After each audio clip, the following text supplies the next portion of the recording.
Hi, welcome back to Finally Revealed. In this episode, I want to talk about going out to make a contract or an offer for a contract on a house when you already have a house, but it hasn't yet sold. There are a couple of different issues that will need to be addressed. You might think, well, I need to sell my house first and then find a house to buy. Well, if your house sells quickly and there's going to be a quick closing date, is that going to give you enough time to move everything out of the house and into a new house? Is a 30-day closing a great deal because they're going to pay you more than the price you're asking, but does that afford you the money to be able to move out into storage, into temporary housing, find another property, move into that property, and get going in your new place? Think about that if you are going to go that route. Another way you can do it is to go ahead and find your target property and then list your house for sale.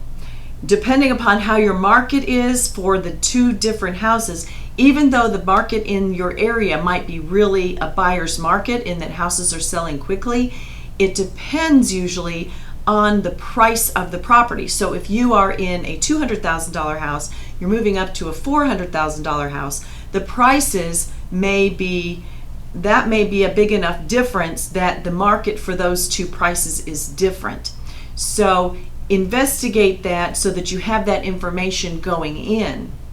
Another thing to think about is if you find a house that you want and you're afraid someone else is going to snap it up, but you have a house to sell, and so you don't think that the seller is going to accept your offer because you're going to have to make it contingent on a house that you have to sell. Well, number one, make it contingent, so it's conditioned upon you selling your house. Put a time frame in there so that you can gauge, encourage the seller to go along with your offer because you're going to have it on a short time frame. Those time frames, like anything else, can be extended.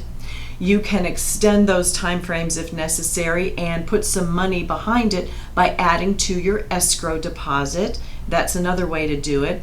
And then a third way to do it is to put a put in the contract. And what this is where you say, I'm going to buy your house for this price. And here we're going to be able to close so many days after my house sells. However, I will let you, the seller, continue to list your property for sale, and if you get another contract that is as good as or better than mine, meaning that it's either cash and mine was going to be financed, or it's a higher price, or it's a quicker closing, or they don't want all the furniture that I want, or some other condition that is more favorable, and define that in your contract, more favorable to the one I am providing, where they have to wait a little bit for me to sell my house, then the put provides that if they get another contract, they tell you about it in writing, you have a certain period of time to either meet or beat that arrangement or close on your original deal in a specified time frame. All right, that's called a put, where they're putting it back on you to say, okay, you wanted to buy my house, I now have a contract that is as good or better than the one that you have offered me. I'm going to go with this new one unless you, within 30 days, close on this house and buy it from me.